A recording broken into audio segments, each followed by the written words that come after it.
In 1805, Napoleon shattered the old world at Austerlitz, and Europe felt the ground shift beneath its feet. But what followed was even more extraordinary.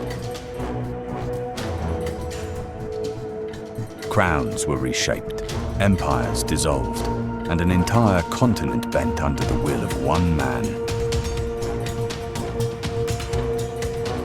Yet far to the north, a proud kingdom prepared to rise against him, driven by outrage, honor, and a queen whose voice ignited a nation. This is the dramatic story of how Prussia stepped onto the stage and walked straight into disaster. Stay with us as we uncover the decisions, betrayals, and ambitions that set Europe on the road to Jena and Auerstedt. And before we begin, remember to like this video, subscribe, and activate the bell so you never miss our next journey through history. In December of 1805, on the frozen fog-draped fields of Austerlitz, fields stained with blood and smoke, Napoleon Bonaparte, Emperor of the French, struck a thunderbolt across Europe. In less than a single day of battle, he shattered the combined might of Austria and Russia, two empires once thought unshakable pillars of the old order.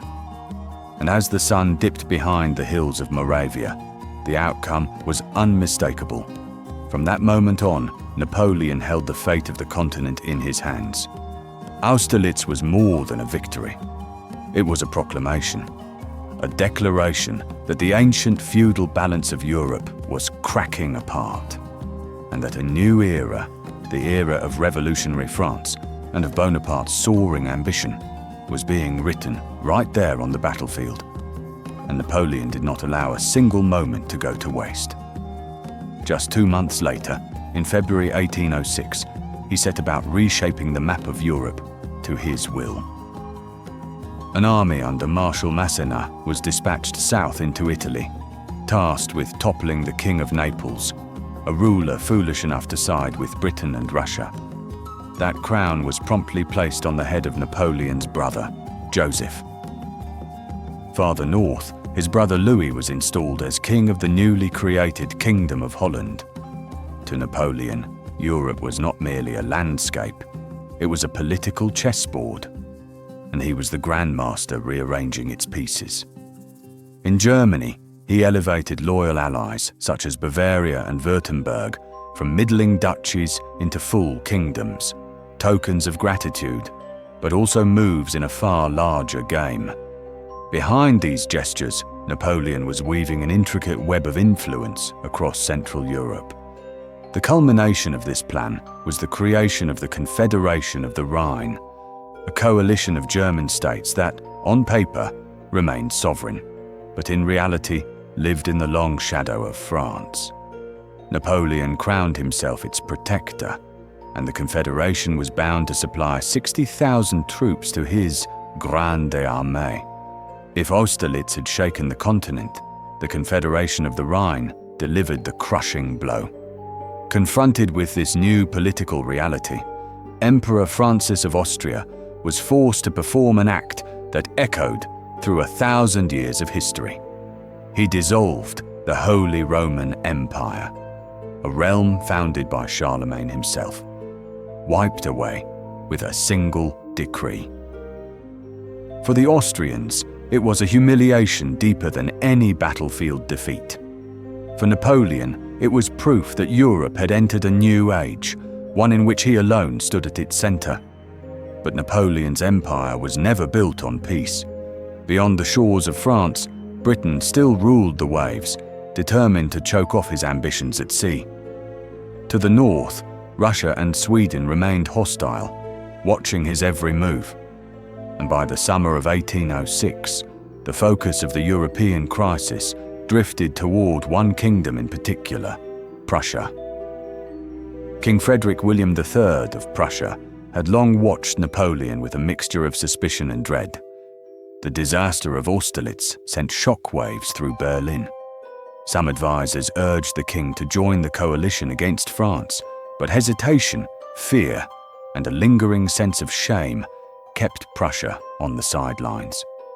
they stood apart from the struggle, only to watch Napoleon's power grow larger, stronger, and seemingly unstoppable. Yet the voice that influenced the king most did not come from his generals, but from his wife, Queen Louise. Young, proud, and beloved by the Prussian people, Louise despised Napoleon with a passion. To her, he was the embodiment of revolutionary chaos, a threat to the old conservative order Prussia cherished. With her charisma and sharp conviction, she became the guiding force behind a war party in the Prussian court, urging her husband to confront France before it was too late. The final spark came from the territory of Hanover. Once the possession of Britain's King George III, Hanover had been seized by the French. Napoleon then used it as a diplomatic bargaining chip, gifting it to Prussia to secure influence in the German world. In Berlin, it felt like a triumph, a sign that Prussia was rising.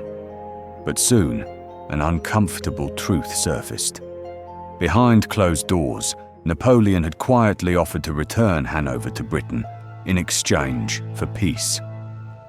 To the Prussian nobility and officer corps, it was an outrageous betrayal. They felt toyed with, treated not as a sovereign power but as a pawn Napoleon could move at will. Tempers flared, honor burned, and in that furnace of outrage, the king's advisors pressed him relentlessly. Only war, they insisted, could wipe away this insult. At last, the hesitant Frederick William III made his fatal decision. He would declare war on Napoleon. But the way Prussia chose to do it was disastrously reckless. They sent an ultimatum directly to Napoleon, demanding the withdrawal of French troops from Germany without warning or coordinating with the other members of the Fourth Coalition. Russia was too far away. Its armies were still assembling. Britain and Sweden could not intervene in time. By delivering that ultimatum, Prussia had all but guaranteed that it would face the Grande Armée alone, supported only by the modest forces of Saxony. On paper, Prussia was no minor threat. Half a century earlier, under Frederick the Great, it had been the model of military excellence, its soldiers disciplined, its cavalry fierce, its tactics innovative. Napoleon, the ever-attentive student of history, respected that legacy. But that legacy had become a trap. While France had evolved into a modern, flexible war machine, built around fast-moving corps, coordinated arms, and relentless mobility, Prussia remained frozen in the doctrines of the 18th century. Their commanders were aging, conservative men, more entangled in court politics than battlefield innovation. Their staff work was slow, their maneuvers rigid and predictable, their command structure suffocated by bureaucracy. Yet the Prussian soldier himself was still formidable, well-drilled, dutiful, and fiercely proud of his colours. And their light cavalry, bold and aggressive, still stood among the finest in Europe. But courage alone cannot compensate for a failing system. And in the months to come, on the fog-laden plateaus of Jena and Auerstedt, Napoleon would prove this with brutal clarity. There the world would witness the price a kingdom must pay when it challenges him, without truly understanding the power it is up against. The road from Austerlitz to Jena was paved not just with strategy, but with pride, fear, and the desperate push of nations trying to hold on to a world already slipping away. Napoleon's rise reshaped Europe, but the choices his enemies made shaped the coming storm, and Prussia, driven by wounded honor, had now stepped into a fire it was utterly unprepared to face. In our next episode, we march toward the twin battles that would shake the continent once more. If you enjoyed this deep dive into history, make sure to like, subscribe, and share your thoughts in the comments below. Your support helps this channel bring the past to life.